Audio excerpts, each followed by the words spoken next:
cool. A reawakening is a beautiful phrase. Um, 'Cause I don't know if it's like a rebirth, but reawakening. Because I was already awake, right? Yeah. I was already like, I felt like I knew who I was, but this was more about standing in my power and recognizing my own power in that way, and coming back to myself. Because I felt disconnected from myself for a little bit. I did. So it was like I needed to come back to myself and, like you said, reawaken and stand in my power and know that I'm powerful. So yeah, yeah, that's cool that you recognize that. So I've been trying to figure out how to really properly introduce this artist who I've been following for about a decade now, and she is literally the artist who started my career in music journalism. She is my first assignment that got me onto Citrus Rap. She wasn't the first Florida artist who I actually got to write about. She really just opened the doors for me to be introduced to so many other artists. But she is an artist who has an unwavering determination within her performances, within her artistry. She is someone who raps with ferocity and such aggression, and it's something that I just attach myself to. She's one of my favorite rappers out of Florida. Also, another crazy thing is I have never spoken to her like that until now. So to actually have an actual conversation with her where we talked about her latest album, Tale of the Underdog, which is a very introspective, reflective album, an album about grief, an album about stepping into her own power and having that confidence, regaining, reclaiming that confidence, reclaiming that power. It was something that is so powerful and something I just related to. Also, I want to say that this interview is actually one of my more personal interviews. It's one of my favorite interviews I've done so far. It's probably my top 10 for sure. But this is Cherele, who I find to be fascinating and just hard hitting, just like one of the toughest rappers, to be honest with you. And but before we even get into this interview, I want to let y'all know that the audio for some reason just got rugged. For some reason, it started going crazy. I don't know why. It's mostly on my side, not on her side. For some reason, I don't know if it has to do with the mic or what the system I was using for the call. I don't know, but I just want to let you guys know, beware of the audio. I try my best to fix as much as possible, but it came out like to the point where it was bursting through my ears, where I had to like do a whole lot of magic just to make this somewhat listenable. So beware of that. I want to let you guys know about that. But before we even go further, please like and subscribe to the YouTube video. It would be such a great help. Please like the video, share the video, let your friends know, comment. It would be such a big help. But let's get into the interview. This is Cherele. Look at my influence. Okay, cool. Look at my influence. Look at my influence. Yeah. They say we never win, but we did that again, and it won't ever end.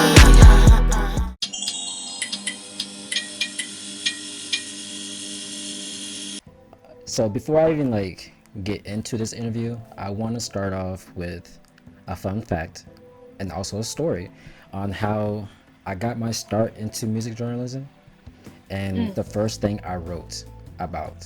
I had to write about. So this was summer of 2015, Wow. and I started to realize I really wanted to do music journalism, and one of my homies, Chef, who was who was Yeah. he was already writing or doing stuff for Citrus Rap at the time, and I was like, you know what? Let me hit him up and be like, hey, I want to be a part of Citrus Rap or whatever. And he was like, okay, your first assignment, just to see like what you can do.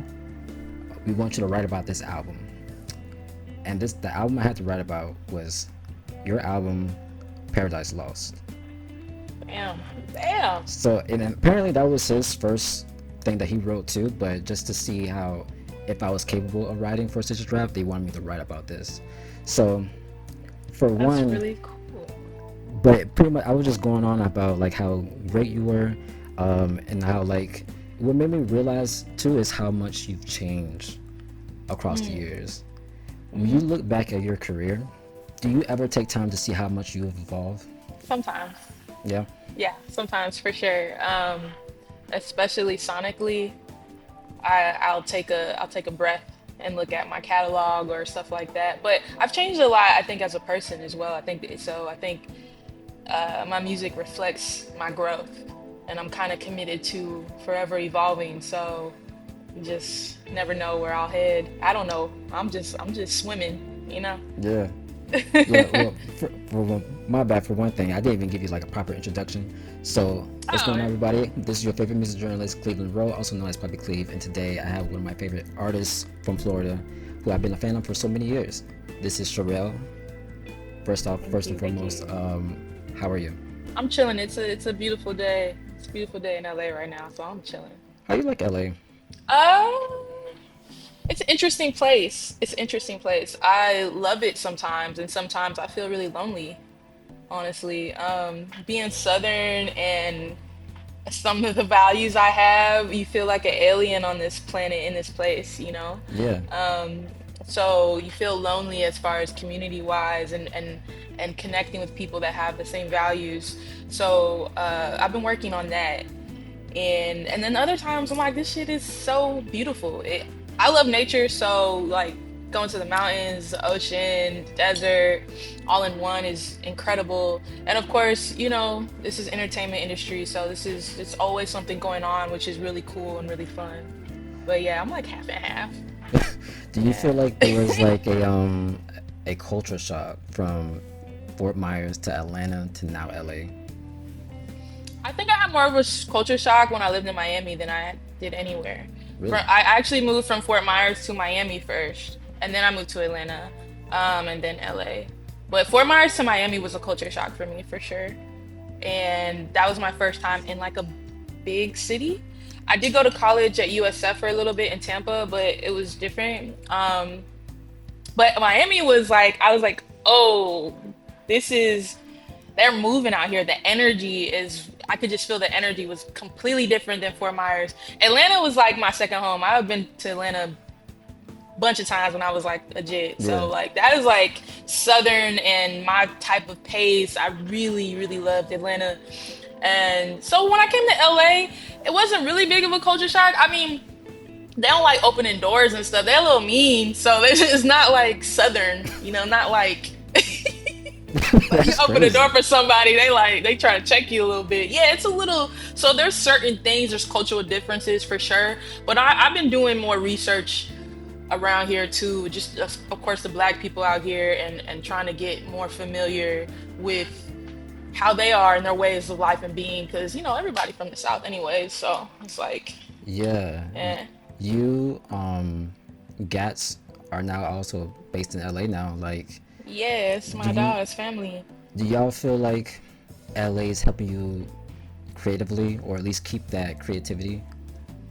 Absolutely. I think I'm the most creative in LA, honestly. Really? And I don't know what it is. Yeah, yeah. I actually had this conversation with Gats, literally. There's something out here that pushes you to be your best and also shows you who you really are. And it could be beautiful, it could be ugly.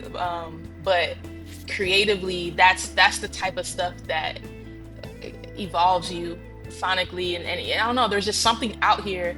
I call it the LA vortex. Mm. That's what I call it. It's like they have their own little energy here that really I cherish. So on that aspect, absolutely, I've grown a lot creatively here. It's beautiful. You know, one thing I was talking with Gats. Well, he talked a lot about it on his album Life on Film, which is like he kind of like got kind of lost in the sauce of like the parties and the like everything that he was like getting into, and he kind of Yeah. had to find himself within that. Do you ever feel like you were going through something similar in LA? No, because I'm kind of Miss Inside anyways. I'm not an outsider. Really? I don't really slide all the time. No, I'm like I call it, I'm a selective slider. Like, Okay. I'm like, Okay. okay, Yeah. this would be, but so I don't know if I've ever really, but I've seen it happen. I've seen it to happen to people for sure. It's easy. It's definitely easy because, um, you could be so lit, right? You could be so lit. You could be at the craziest stuff and your bill's not paid. Like there's like you know like Yeah. you could do that Yeah. every single day, all day, and then people will perceive you as like, oh my god, this person is like that. They take pictures with this person. They at this function, and they struggling. That person's struggling financially, but the hope of Because in LA, you could change your life in a day or ruin your life in a day. That's the energy out here. So there's Wow. always that. So that can make you feel enthusiastic to go outside because or like to all the functions and try to be lit because you talk to such and such, they change your life the next day. So that I'm selective with it though because I realized that and I was like I'm not trying to get too too caught up in the mix. So I'm like I'm a selective slider. Is I'm it selective. has it been kind of hard to connect with people? Because I know like there's an ongoing thing with LA, or at least what people say that a lot of people are transactional, or at least like they're opportunistic. I would say. Yeah, people flake a lot. I started flaking when I came out. I don't know what I never, I've never been a flaker, bro. I've always been like, okay, this is my word, da da da. I'll communicate if if I can't make it. But out here, it's just something about it. So it's definitely harder to connect. Um, at least what I value as like connection and friendship or whatever it is. So yeah, you find your people. Yeah. You definitely find your people who share your similar values. They're out here. It's a big place. I think some people don't realize how huge LA is. LA is pretty much similar to like New York where there's like boroughs, but it's spread out. It's huge. So my friends who live on that side of town, I may not see them for a minute because like traffic, and so you just end up Yeah. flaking. Yeah. It's like we always say it to my friends. It's like, oh, that's so LA. It's like, damn, I just it's 2 o'clock. Yeah. Traffic over there. You on the west side? So Yeah. it can be challenging then connecting with people. The easiest way to connect, of course, is creatively. So it's like, oh yeah, pull up to the studio, whatever the function and stuff. Yeah. You know what? One thing I want to get into is your music, and like I mentioned earlier, like I've been a fan of you for about a decade. That's So that's crazy. crazy. Like it's, and one thing I realized too is that you've been working with the same producer since the beginning, and I didn't Yeah, realize. yeah, yeah, yeah. Well, Peter. yeah, Pete Rango, who was Yeah. formerly known as Lemieux at the time. I just learned that like yesterday, and Yeah, yeah. so I want to ask like, how did you guys build that relationship to where you guys are still partners to this day? Let alone, I think y'all may be the only two that's actually still working out of that pay up game. I could be wrong, but how did you guys build that relationship to where you guys trust each other? Man, that's my best friend. That's like one of my best friends. I think when I was in that collective, I felt a little isolated, and Peter was there to pour into me. And at that time in my life, I was just turning my wheels, man. I was like trying to make an album, and it felt like everybody else had their situation, and I was kind of I felt kind of like left out and stuff. And so Peter's just like, nah, like let's work. Peter's also a music teacher too. Like he's a great person. So we would just go into sessions like at his crib. This is like Fort Myers, so this is like before I even moved. So we would go to sessions at his crib, and he would just help me practice my flows, what I wanted my sound to be like, who did I look up to at the time. So we were just honing in on my sound. That was the thing Peter wanted me to do, was hone in on Yeah. my sound. Then him and I are actually moved to Miami together. He was like he was working with like Justice League and like Timberland, Oh wow. and he had this opportunity. Yeah, so he was like, "Yo, come with me to Miami, and we'll finish your album. If you come with me, if you make this happen, we'll finish your album." And I made it happen, and that's what we did. We lived together in this like tiny little house. I didn't even have a bed for a minute, and we was just working on Paradise Lost. And that's family. I don't know. Been to his mama's house. Our moms know each other and shit. Like we're That's like dope. literally family. We just have similar ways of being and similar interests. We're both nerds and we both like to evolve. We both like different genres of music, and it all kind of came together, and we just remained friends first. And so he just helps me however he can. Sometimes it's production, sometimes it's advice, sometimes it's like he'll connect dots for me. How are you guys like pushing each other creatively? Since you guys have had this like long relationship together, how are you guys or do you see how you guys have pushed each other to be better at your craft? Yeah, for sure. We like to show each other a bunch of stuff that we're into all the time. And I think that helps us because we're, like I said, we're both nerds and like we just, I Yeah. don't know, he'll show me some document. You're like, oh man, like I've been thinking about this. You need to watch this. And that will open my mind. And I'll just be like, bro, have you checked out this new artist? Like they're so freaking cool or whatever. And I'll show him that. And we just like share a lot of interests. I think that helps us a lot. Uh, and Peter always will show me like new ways that he's upped his creativity, like whether it's mixing, like even this last project, Tale of an Underdog, he mixed it, but he showed me how he mixed it. We had sessions, and so like I took notes of like, okay, this is how like I should treat my vocals mixing, and so it can help me communicate or help me even do it myself. And he's always about like teaching so you can do it yourself or something like that. So I think we just push each other with like shared knowledge and just showing each other what we're into. To be honest, Is he still in Florida, or is he like nah, he's in Virginia. he's in Virginia now? Yeah, he's been in Virginia for some years. Wow. Yeah. What makes you want to still keep, or what about him makes you want to still continue to work to always come back to Pete Rango just to like for the every project? What makes you want to keep coming back? I don't know. That's my friend. That's my best friend, and he's just so knowledgeable. He's so knowledgeable. He knows so much about music, not just production, not just mixing. He just knows, he's just a well of knowledge, and he's such a good, genuine person. And like I said before, my value system and things like that, like I really cherish people that are so open and generous with their help and their knowledge, and that's Peter. So we always, yeah, that's just my family. So I'm always gonna be like, hey bro, check this out. Or and then we end up working with each other, and we've Yeah, been like long distance friends for a minute, but we always got to catch up. that's super dope. You don't hear that a lot. Yeah, yeah, Like you mentioned also like you're a nerd too. So you yeah. mentioned documentaries. I want to know what's the last good Yeah, documentary you? Because I'm trying to get into watching more of them. So I want to know. yeah.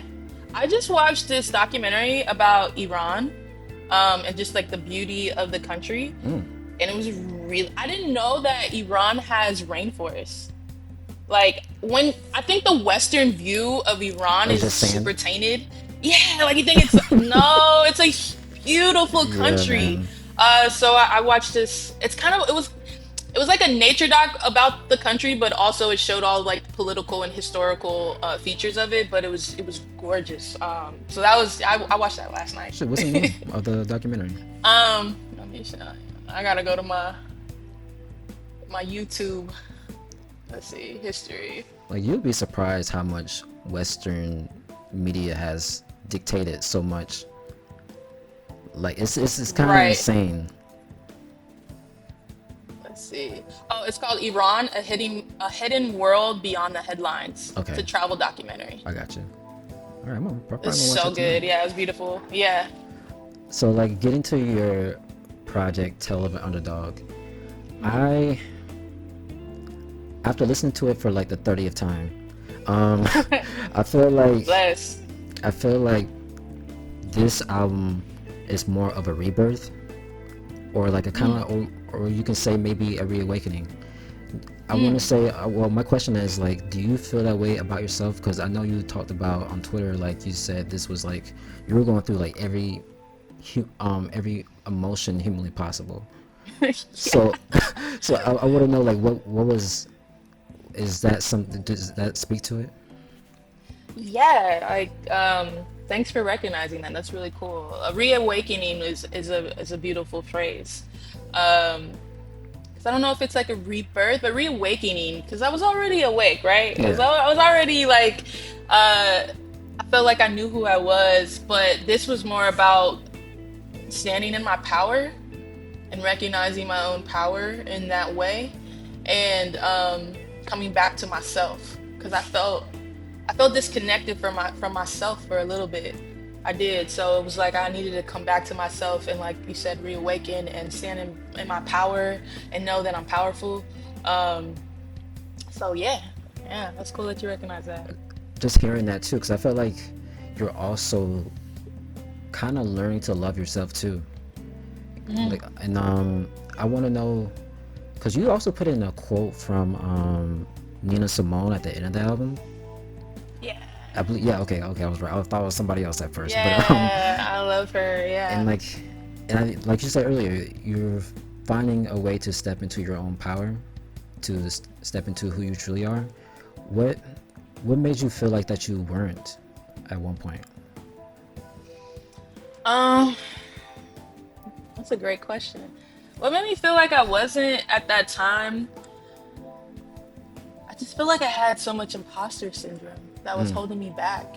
I think it's under the umbrella of imposter syndrome because I'm not sure if it's exactly that. I'm not going to self diagnose, but it was under the umbrella of it, just not where I wanted to be at in life and musically, and noticing that I needed to strengthen my relationship with my art, which means strengthening my relationship with myself.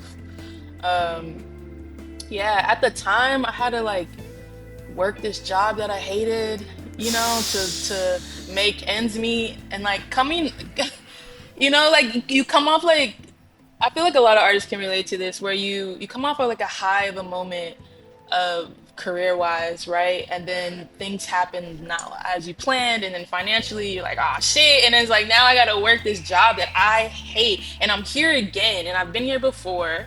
Because I did that all through my 20s, like Paradise Lost. I was working at like Yeah, Fountain Blue, like I've done many stints of having to work and then not work and like back and forth. So here I was again in LA, thinking that LA was just going to be this like formative place where I didn't have to do that, and now I'm back in the workforce.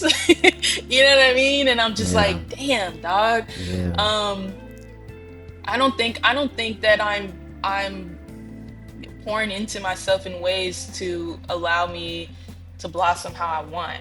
And it's not just about finances, because whatever, this country sucks. It's really That hard. part, that part. And it's hard to be an artist. It's hard to be in the arts. So it's hard to get a But job. it's hard, right? Like what? It's hard to just get a regular Yeah, job, let alone create and build a creative. yeah, yeah. So, but still, it was just all there.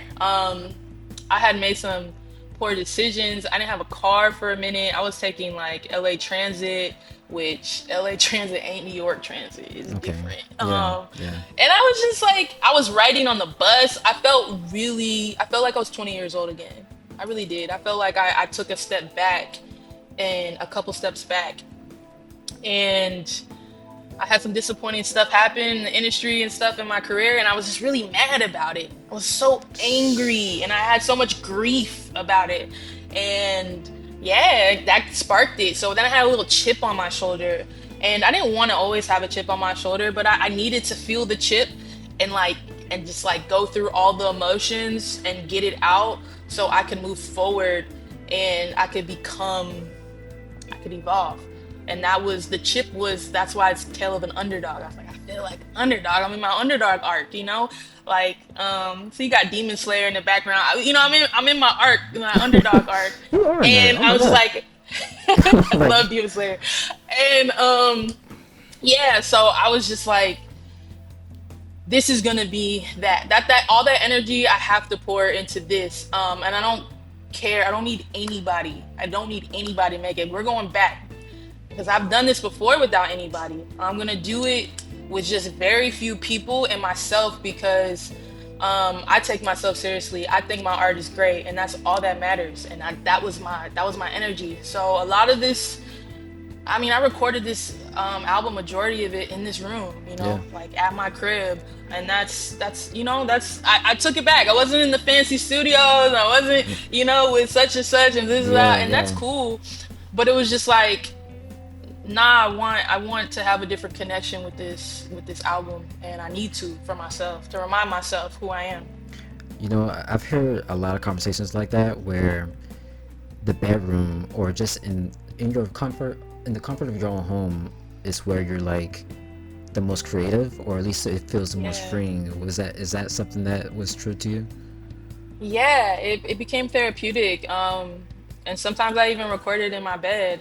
I found that I was watching that Nina Simone interview. I forgot where it was. It's like 1976, I believe. She did it in London.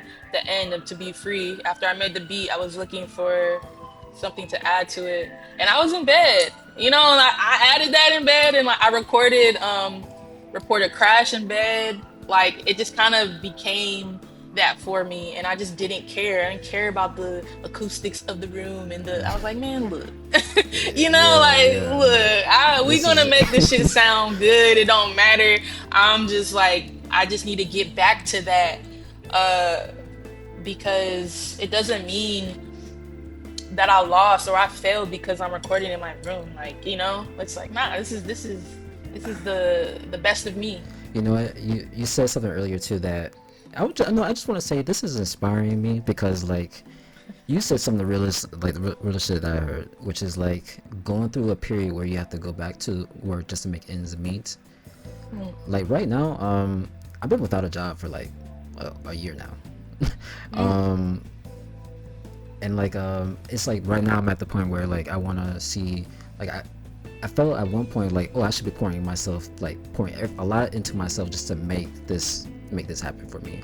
You would think I would do that, but I'm not doing that, or at least I don't think I am.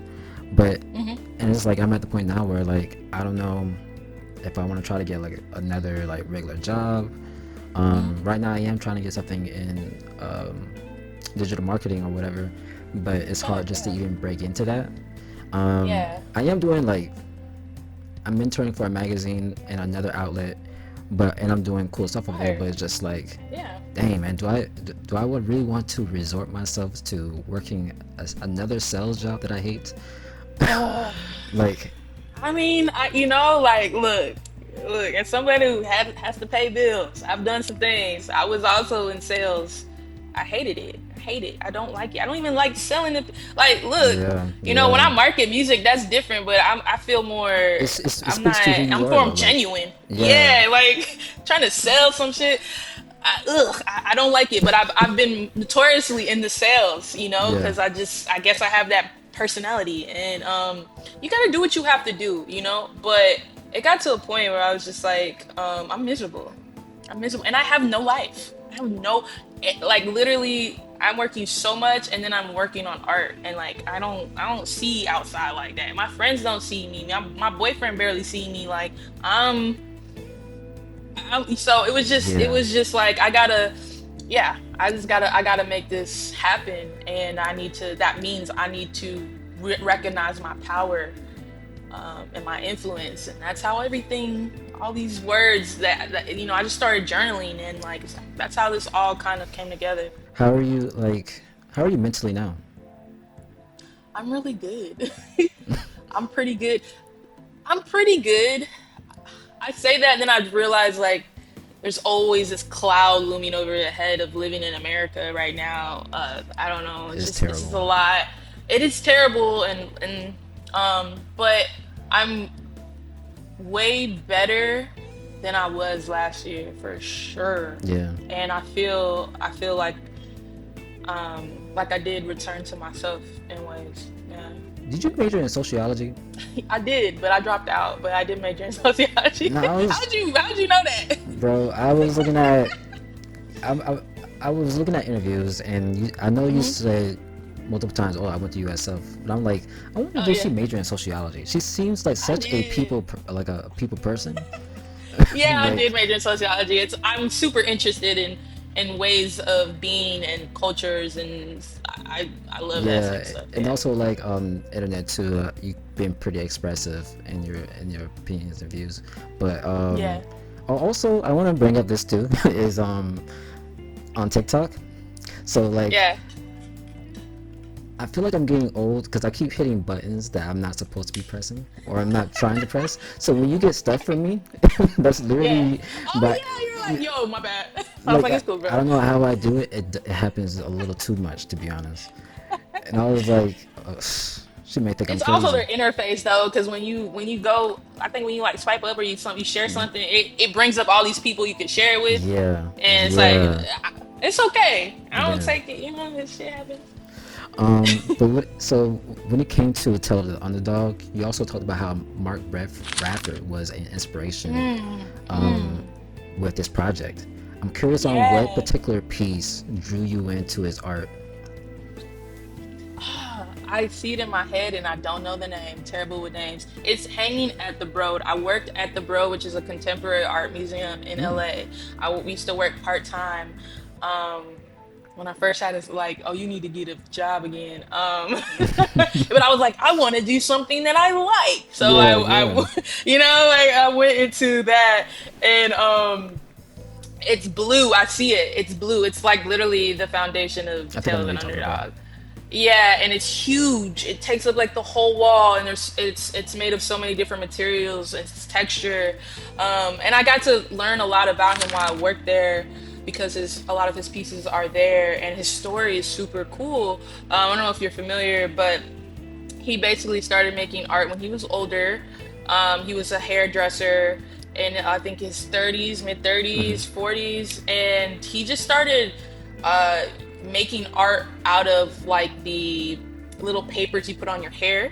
He would take that and add it. He would get like a tarp on the street and make that into a canvas because he didn't have money for materials. But he was like, look, this is the vision. And he put together all of these things. And so his techniques of blending all of these materials to create a whole new texture um, was incredible. And then, yeah, and then he got his art commissioned and his career took off and celebrities love him and stuff like that. But he was an underdog. And so I started getting interested in people's stories. Of course, I love his art because I love abstract art, and so he was really cool. But his story was really cool, and I started watching interviews about him, and so I sampled him on Florida Panther Oh, that's at the him. end. Okay. That's Mark Okay. Bradford. I certainly wasn't going to wait on people to tell me I had value. I'd probably still be waiting. So I sampled him. There's an interview with Anderson Cooper on like 60 Minutes, and Anderson's basically talking about how like, hey, you weren't like valued. Where are you waiting for people to catch on? And that's when he says, like, I waited for people to value my art. I'd be waiting forever. Like you got to value yourself. You got to value your own art, and so I just thought there was so much power in that, and Yeah. that's what it was all about for me. I connected with it because it's like as long as you know you fly and you value yourself, it literally does not matter about anybody's opinions. Who cares? It's about you and your art. And so that was like the foundation. Actually, Florida Panther was called Mark Bradford at one point. But I switched the title. But yeah, so Mark Bradford is really great. I'm terrible at remembering like titles and I stuff, don't. but Yeah. it's this big blue artwork that he has. It's great. You know, this room. This made me think of like I just finished reading Bell Hooks, All About Love, and Oh, great. also Yeah. I've been going to therapy for over a year, and Nice. one of the things that we talked about is self-love, and the the way that we had to practice that, or I had to practice that, is by affirmations. So I wonder, like you were Yes. just speaking Yes. about, like how you had to learn to validate yourself and value yourself. What were you practicing in order for you to start actually valuing yourself? I think it was well, first I commend you for therapy. I did therapy for about like 3, 4 years. So I think first for me it was like action. It was just action. Um at that time I had just fired my managers. I split with, yeah, I was going rogue, man. I was Yeah. going rogue in the industry. That can be scary because it's like these people gonna give you this. What are you? You're stupid. It's like, and I knew that, but I was like, all right, I gotta take action. So I was like, I have these beats. Okay, Coop, the homie who's incredible producer and artist, and he gave me a pack of beats, and that's basically what I had because usually I had money to like pay him in certain ways. I didn't, but that's the dog. That's my homie at this point. So he's like, this is what I can give you. I'm like, well, this is what we have to work with, right? So I'm like, I need to write to all of this, and then things started happening from there. Zach, the hero, sent me a beat. I was like, oh, this is beautiful. Then I was like, I have to work on my own production. So let me add to this. So it was that. It was literally the Mark Bradford. Like, I don't have much right now, but I have some scraps. some would consider scraps in this industry. I didn't consider them scraps. I considered them, these are my golden nuggets, you know what I mean? Yeah, And I just got to yeah, place them together and then create. So I really just took action and to create that confidence that this can happen. And I had to switch my energy. I had to switch my mind and my energy to be like, I am valuable. It doesn't matter. I don't care what anyone says. I can make this happen. And I even had the conversation. They're like, "Well, you're gonna have to mix it yourself." I oh don't have the wow, funds. Like, I didn't have the infrastructure and the finances that I had before to create the project. yeah, I didn't, So it was like, well, I gotta get in the mud. So Peter, he was like, I can teach you how to do some stuff, And then like Coop was like, I can teach, I can help. So I had some friends that I hold near and dear that were like, yo, like, I'll help you. So like I said, I brought it back because that's some stuff that I was doing when I was, 19, 20, me and Peter, 21, 22. So I was like, all right, I'm gonna just have to make it happen. And I was scared, man. I yeah, thought it was gonna be, I was like, man, it might be whack. you know like but it was just like, I know that yeah, yeah, I can create some fire. And then once I started getting into it, it just started coming all together and flowing. And then I was like really excited, and then that shifts too. But yeah, I feel like it was an internal conversation as well, of just standing firm and like, no, I got this, man. I'm cool. Like, we good. yeah, yeah. And yeah. You know, with you having to produce and learn how to make your own beats, which you had two people or a couple of people that helped curate your sound, but do you feel like you were developing a whole nother sound while working on your own? Yeah, for sure. I've been dibbling and dabbling in production for some time now. Like Meet Me Outside, that's my beat. The one that came on Insecure? Issa Rae, Insecure. Yeah. Gotta live, boy. Meet me outside. I made that beat. So I've been dibbling and dabbling, but there's something about doing your own production that you do. It's really uniquely you. So that's what I wanted to. I had to make sure that I had my production on the album. And yeah, I feel like mine is more like, it's real southern. Like, you can hear it. It's really southern in a way, and it can be soulful in a way. And yeah, so that was fun. To Be Free is one of my favorite beats I've ever made. I really, man, I love that sample. I love Yeah. I love everything. That's why I kind of left it as it was. I kind of, I did that little like mini bridge, but I was inspired by, at the time, was the Tyler the Creator's, his last project. He was just doing mashups and stuff with his beats. And he had like a sample, I think it was like Crime Mob, and it turns into Oh, something. But okay. I was really, you Don't know touch what I'm the talking glass, about? Yeah, I yeah. was Don't touch like, the I glass, was I'm really, sorry. don't, yeah, I was really inspired by his production on there and stuff, and just like, actually, this beat don't need me. Like, it needs me, but it don't. I just think it's a strong Yeah, beat, and I yeah. really love Nina Simone, and we're just this is the outro. So yeah, it helped me, start shaping my own sound, because when you're in your own world with production. So I want to read you this quote from Mark Bradford before we get into, because I do want oh, to talk cool. more about To Be Free. But Yeah. so he says, my practice is decollage and collage at the same time. Decollage, Huh. I take it away. Collage, I immediately add it right back. It's almost like a rhythm. Yeah. I'm a builder and a demolisher.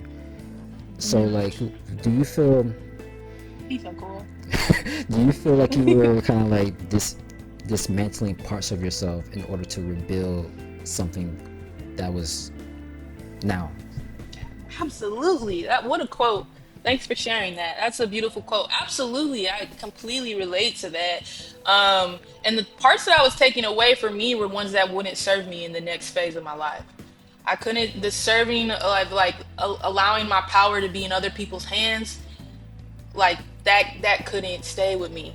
I knew that it didn't matter that I didn't have management, I wasn't signed, and da da da da. Like, Yeah, it's my gift. My gift is how I got here, and nobody can take that away from me, and nobody can tell me nothing about that. That's between me and me. you know. So Yeah, it's just yeah. like I had to get rid of those thoughts. So I definitely had to scrape some stuff off, and it was okay. It's free, and it's not, you release there's no judgment, there's no shame attached to it. I can't, nah, we out, and then like, yeah, then I am who I am, and then you can add new stuff in there too. But that's why I really love like art, uh, Yeah, yeah. visual art, and visual artists. Yeah, he's a No, he's cool dope, man. dude. He's dope. Go He's with it. dope. He's You dope. got an eye for Yeah, this. yeah.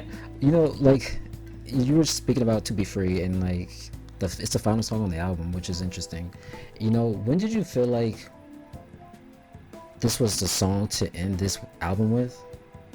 When did you feel like what made that song the right choice to end this off? It was the Nina Simone sample, honestly, because I kept listening, I kept watching her live performance, and what was it? See, I'm terrible with names.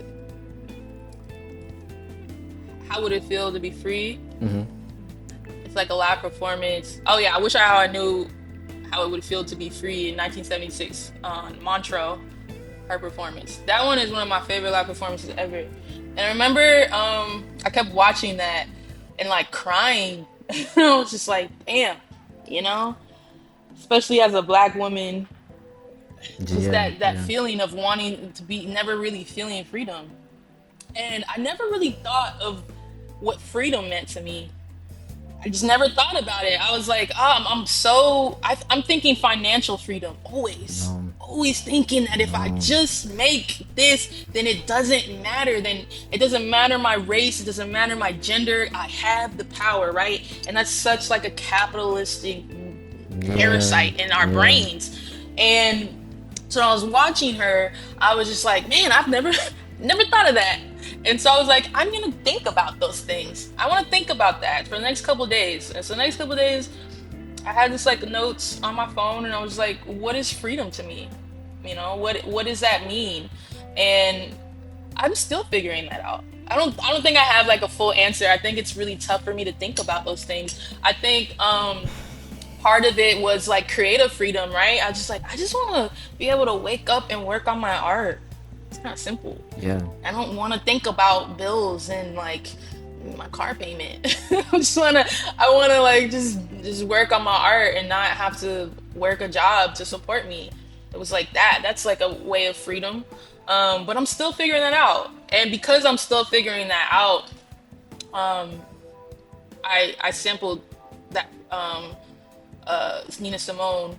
It was a different interview she did in London with this guy, but she talks about basically she wishes God didn't make her a woman with this music stuff, because that's something else that affects me. In Ooh. this industry, being a woman is really hard, and it's hard for a person like me, like a woman like me, Yeah.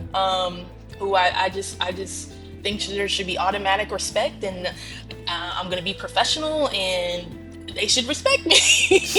And I've had so many instances where I've been so disappointed by my peers, my male peers, and it's been really hard for me. It's been actually a struggle, and it came to a point where I started isolating myself more.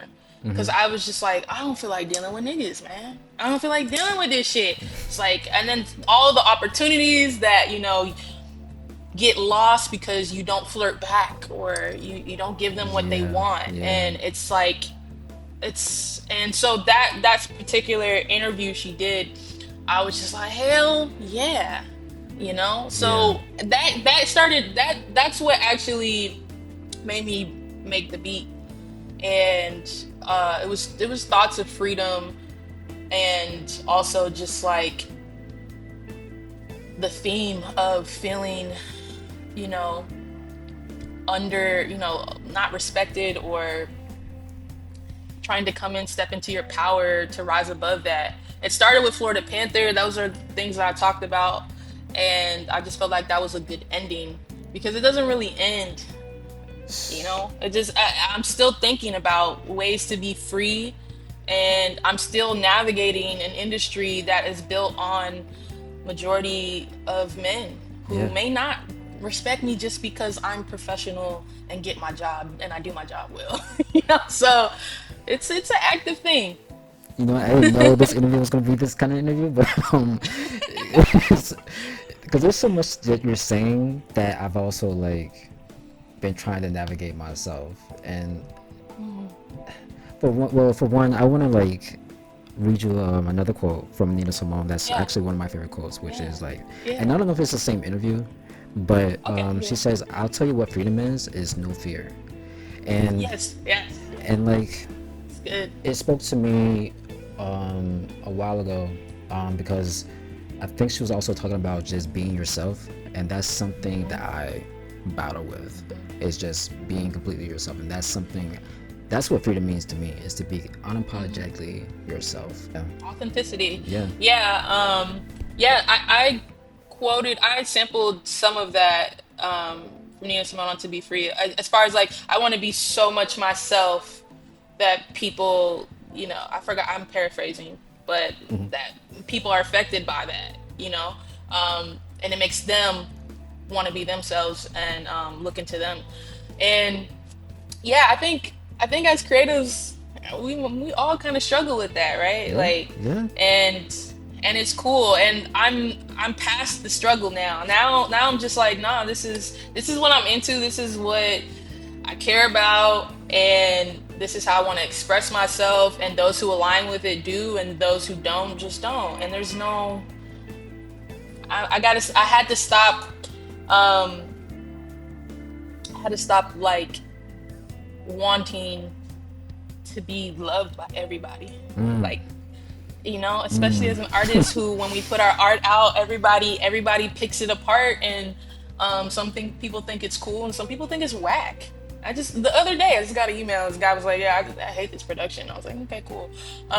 And so dealing with, Wow. as an artist, dealing with so many no's and rejection, it can weigh on you. It can change you. It can shape you. It can change your art. And I don't want it to. I want to make things and stand behind things that I really fuck with, that make me excited. Yeah. Like, I was excited sharing this album because I was just like, every part of it is uniquely me. And if you don't like it, that's okay. I'm not, I might question your taste a little bit, but it's cool. And As you said. but I like it. Yeah, I love it. I love it, and that's what matters. I'm just talking shit, but that's what matters more than anything. And so it's a great lesson that I think our elders have been through, and that's something I talk about too. It's just like, a lot of things we struggle with, people have already struggled with, and that's why it's important to like go and look at people's stories. So Nina Simone struggled with those same things, in a harder time period, or a different time period, and that's why I was like kind of studying her in a way, because I was just like, oh wow, yeah, she already went through it. She laid down the brick for me to free myself, Yeah. and to be authentic. You know, I want to talk about the song "For My Folk," and I Yeah, had this theory about it, and let me know if I'm off. So, yeah. on both verses, you start off with similar lines, with talking about your grandfather and also TT. So, in the first verse, it seemed like he's representing like something that was grounded, and also you're referencing back to Louisiana. To I think it's in the same verse, but what he represented to you, like was he? I believe he was a gardener too. He was a what? I'm A sorry. gardener. No, he wasn't a gardener. Okay, But you're I'm you're getting in the somewhere. realm of where I was. Yeah. Okay, and then you have Yeah. TT, who's also in this. I don't want to say similar light, but you're doing similar things with her too. But am I off in just like like how you're deeply rooting them in the music, and how like you're kind of like cherishing their history and what they meant to you? Yes, absolutely. It was the story of my ancestors. Since granddad died, my eyes not dry. I'm lighting the candles, the hill reply. It was our journey. So the first verse um was about our journey, and I found out our journey through a cousin who lives in like Chicago now. But as far as like when we came off the slave ship, like I never knew that. I just knew my people from Florida, Louisiana. Like I got some whatever. Yeah. But my dad was like, you need to talk to this cousin. She knows like our story. I was like, oh wow. And she told me, we were on a plantation in South Carolina. Gullah Geechee was our folks, and she just went from there. So that's why the first verse is like the journey. It starts with my granddad, of course. My granddad was a really was a pivotal figure in my life. So he was originally from Louisiana. He picked cotton when he was growing up, and he was just really country, very, very country. Yeah. So he instilled some things into me that I always think about to this day. And so that's the first verse for sure. That whole song is about grief, but it is about gardening as well, because it's about realizing your roots hold all the answers, and returning those for answers when you are grieving. Because I was grieving so much during the making of this album, and sometimes grief starts connecting. You get grief about losing a job, and you get grief, and then you start remembering the grief about losing your granddad, and then now you're crying about everything. It's just like, so that was a really special song for me, because I wanted to talk about that and honor my ancestors in that way. And I'm still learning about them. I don't know everything, and it was important to know and to honor them. And my TT is my great aunt in Louisiana, who passed a couple years ago, and it really affected me because she was so cool and boisterous and fun and charismatic, and like, and it was just like they were connected because they were family. So that was my granddad's sister, and yeah, so that's a great take, but it was all about your roots. So it was gardening in that way. Yeah. No, I was hoping I got that right. I was trying to get on my dissect. But no, Yeah. it just got really like this whole project to me is personal. So even though like at first I didn't catch it, because one of my favorite tracks on this album is Florida Panther, and Yeah. but even digging into that, it's like, oh, she's like learning how to love herself, I love myself, don't need your help. Apologies, come swallow me. and also dealing with this is also getting like deeply personal, and like do you feel like you kind of got everything you wanted out on this album? Yeah. Yeah, especially, and that was important to me. Actually, my boyfriend encouraged me to be more vulnerable. And that's something that my therapist has told me as well in my music. Certain situations, she's like, you should just write about them. And I was like, no, that would be corny. I used to think that was corny. Like, that's crazy, right? But I used to think that was corny. I was like, oh, it's too personal. Like, it can't know that. And I'm a pretty private person too. So sometimes I'll go through big things and I'll just hold them in here, and then that just affects that runs around me. So it's just like, actually, I do need to get this off. I need to get this off. All these feelings, all these thoughts, all these situations. And Florida Panther, it was a mantra for me. I love myself, don't need no help. Like that was what this whole project was about. And that track is very personal. I was angry. I was mad. And sometimes I get reluctant to share my anger, especially as a black woman, But I be angry. Like Airbender, I was angry. Florida Panther, I was angry. And I was just like, I need to get this off. So to me, it was a journey. It was like, there's actually like a first half of the project and a second half. The first half, I'm angry and in my ego. Cause when I get angry, I'm like, I don't give a fuck. Like I'm in my ego. I'm influential. I'm like, and then I hit, I'm grieving. The anger is actually, now we're in the second level of, grief. That And so is I hit grief. beautiful when you think about it, because it's like you're working through your emotions, and then like as you're working through your emotions, it's kind of like when you're journaling, and then you realize like, oh, this is something I've been deeply dealing with for a long time, and now it's finally getting out of me. That's Yeah. That's wow. why Sincere, I start sincere, and I say I gotta let it all go, let it all go. From the roots I grow, and that was from uh, before my folk was right before that, because I had to get reminded about I started grieving about my family and what my family has been through, what I've been through, and then we get into sincere, which is like I'm sad, bro. I'm in LA and I'm sad. I've done really cool things, but I'm sad, and Yeah. like that's kind of yeah, that switch. Just I want to try to validate you real quick. Not that you need it from me, but I Yeah. feel like you're definitely one of the best rappers, for sure. Thank you. And what you've done from 2015 to now, and you have evolved so much. And I think, like I said, I think you're one of the hardest hit like spitting like rappers out. To be honest, I'm not sure what it is that like, especially with you and Gas, because that's something that's always like Yeah. confused me, which is like where you guys are, or at least I know you guys want more. So it's like I want to just give you your flowers and like say like, yo, you are that girl, like like Thank you. you really doing the thing. And like even with landing on Insecure, one of the most prominent HBO shows, like how does that feel to even be a part of that legacy? I didn't understand it at first, and I had a really hard time for a long time celebrating myself. So I was just like, cool, but it's not enough.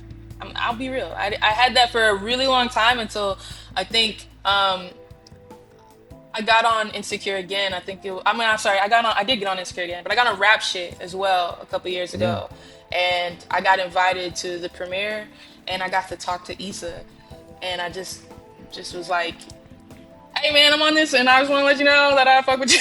Like, I was just like giving her flowers, and she was super sweet, and she was like, oh yeah, this song real good is on. I was like, yeah, and after that, when I went home, I was like, oh yeah, I'm doing things, but it's hard for me, and that's about all Tale of the Underdog is about too, because all of these like feats to me, I didn't really celebrate them in the moment.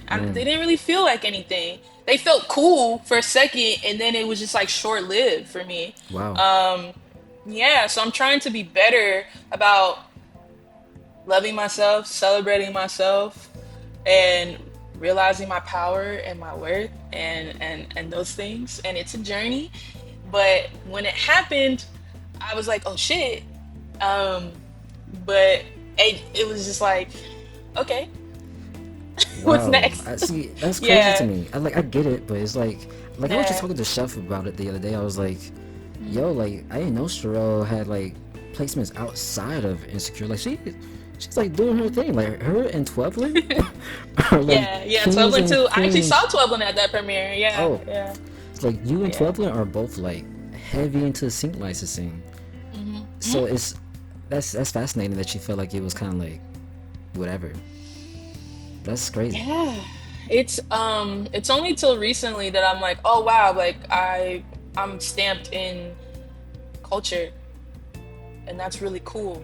But I remember my second sync placement on Insecure. I didn't even watch the full season because I felt like it wasn't enough. Yeah, I didn't watch it for a while. Like my Wow. mom, like my parents watched it, and I was just like, I don't know, man. Like nobody really knows me. Whatever. You know, I see myself. Well, like it's making me reflect on myself because, like, yeah, I interviewed Dochi, but like, It was a great interview. really, I actually hate that Yeah, interview. okay, well that's and so we understand each other Yeah. in that realm. And I'm very good at filling up other people's cups. I'm not great at filling up my own. Because super instantly I'm like, you're one of my favorite journalists. Appreciate you. I read and watch everything you do because Wow. it's really great, and we don't have that a lot anymore in music. People that care and people that research. Niggas ain't researching, niggas ain't reading. Like not doing that. So But yeah, it's a struggle sometimes, right? Like to fill up your own cup, and especially in entertainment, where so many people watch and don't say anything. And then that was the whole thing for me. I was like, I gotta stop feeding off of other people's validation. Yeah, I gotta stop and because stop that's comparing yourself empty. too. Stop comparing myself. Like it's empty. That leads me nowhere but feeling anxious and feeling like I haven't done enough. It's okay to want to grow and to be better and do more, but it's not okay to be like I'm who am I? You Yeah, know, yeah, nobody. Like that's so I'm working. That's what this project's about. But I'm working on that. That's a I want to enjoy these moments and not let absolutely, them pass me by. You know. absolutely. I know we don't. I don't want to hold you up on too much longer because I know you got to jump to another one. But I really want to. Yeah, yeah.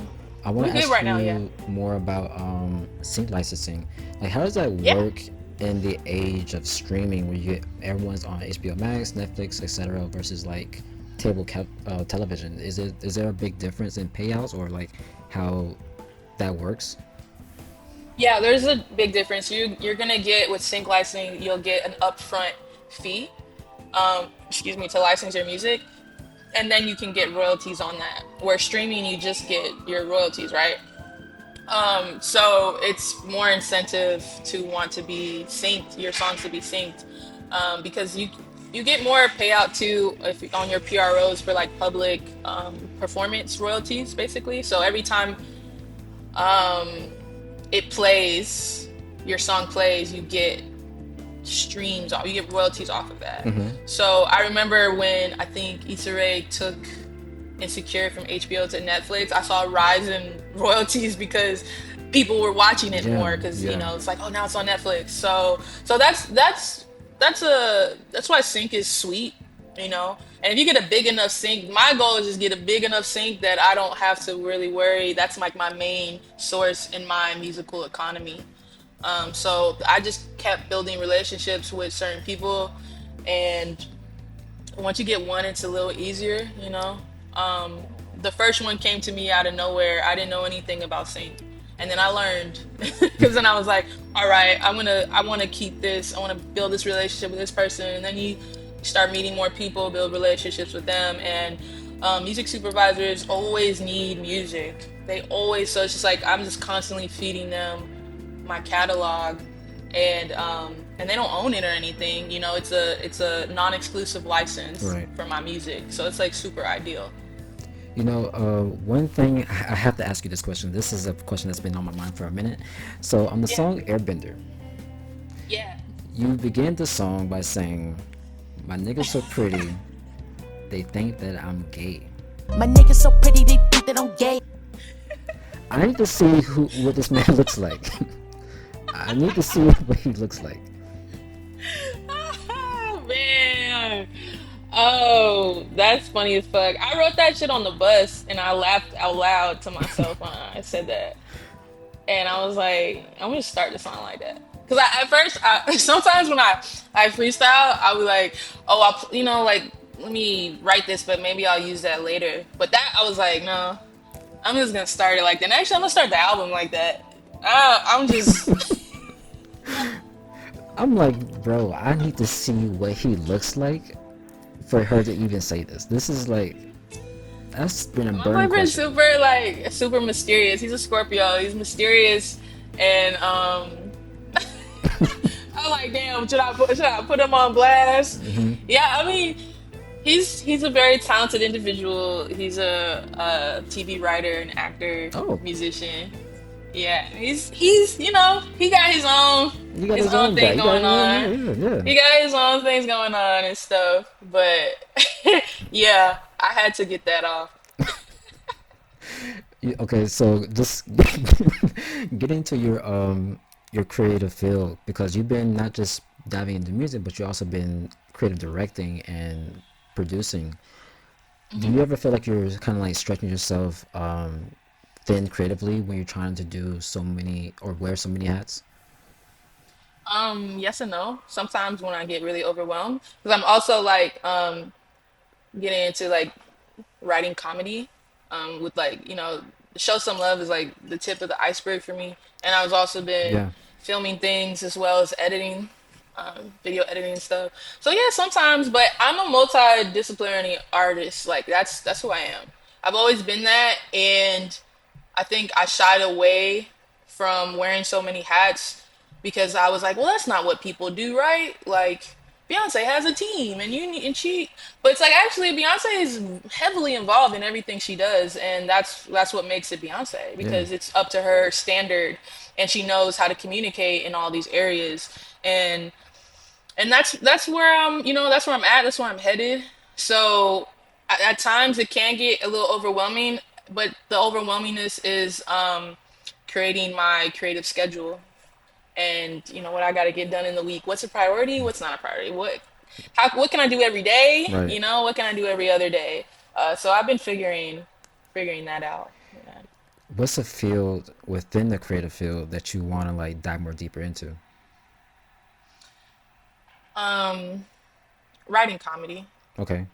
for sure. I think that's the being a writer, being in writing rooms, creating TV shows Yeah. or film, things like that. That's kind of my other main thing that I'm getting into for sure.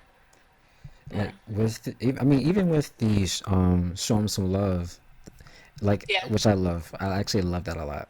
um, and Yeah. like I also feel like it's something that's lacking as far as like people giving each other flowers.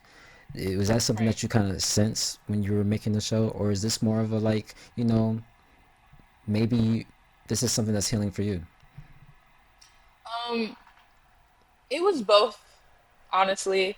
I was thinking about influential as a single, and it's I'm in my ego in that song, right? It's like, yeah, I'm influential, but I was just like, really, it's important to give people flowers and let them know that they've had an impact on you, and yeah. So I was just like, I want to do that in a kind of silly way, but still keep it rooted in making sure you're showing people love, and it's cool to care.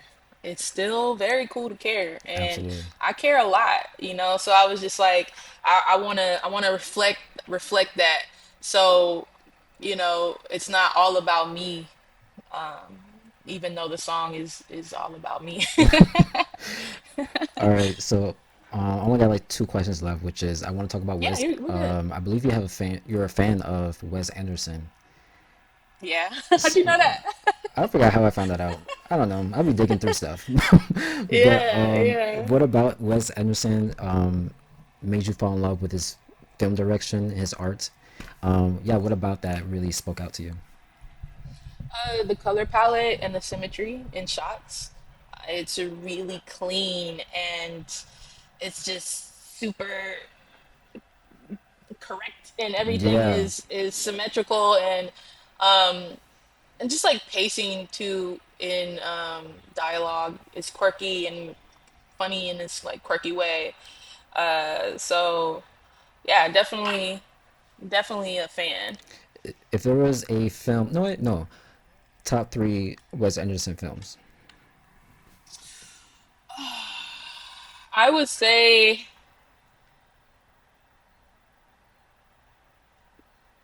the Grand Budapest Hotel for sure. I feel like that's my number one. Mm,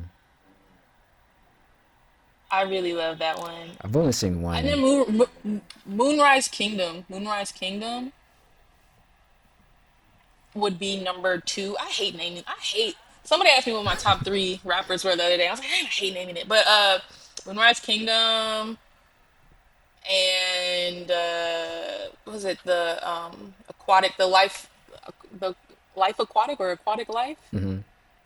Yeah, I would say those would be top three. I've only seen one Wes Anderson film, unfortunately, which is Mr. Fantastic Fox, which is really good. I actually Oh enjoy that. yeah, yeah, yeah. That one's good too. Yeah, but I think Grand Budapest Hotel is really good. I enjoy that. No, and also like in your trailer for Tale of the Underdog, I felt like you were kind of going for the same direction. Am I wrong on that? I was just doing shit. I ain't gonna.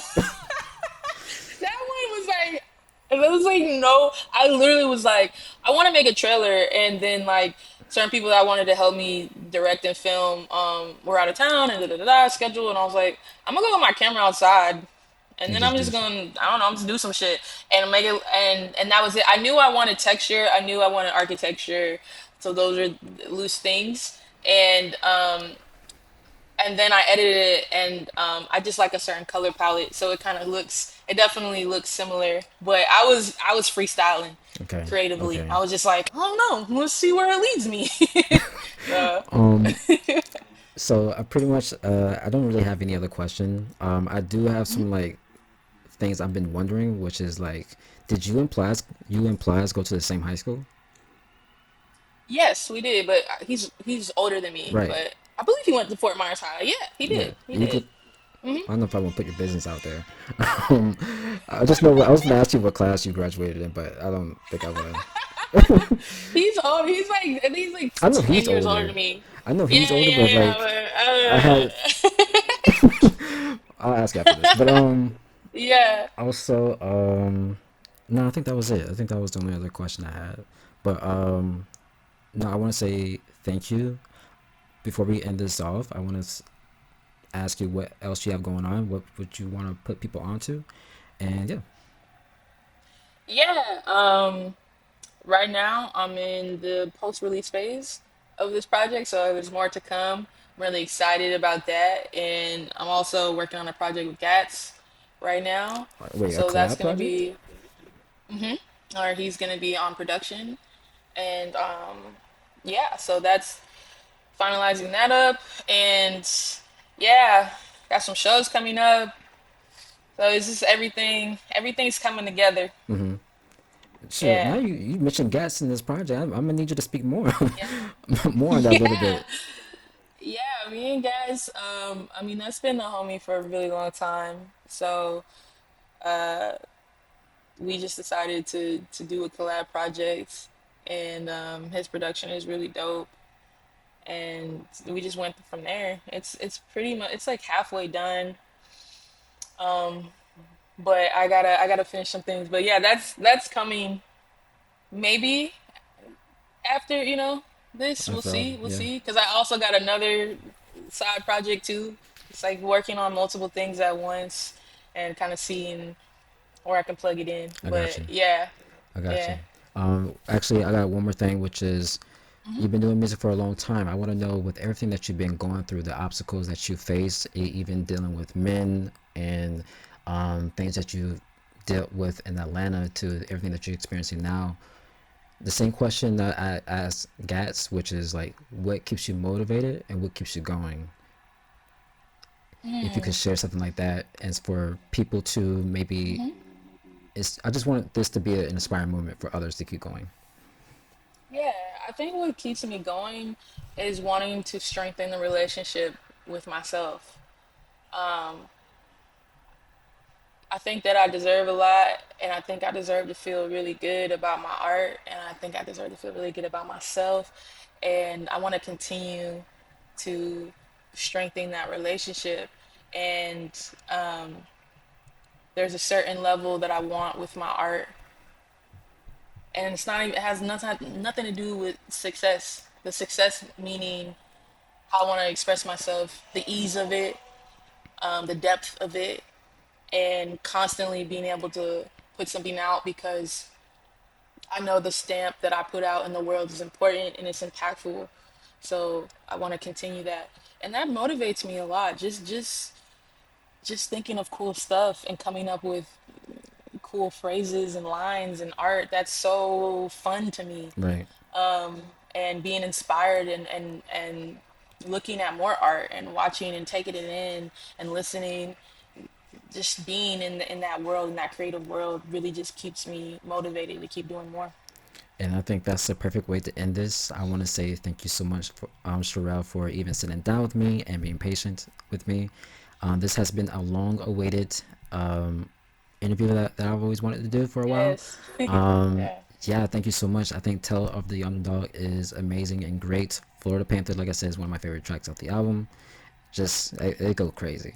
But Yes, I appreciate what you do, and I want to see you keep going. Thank you. Thank you so much. I appreciate what you do, and thank you for having me.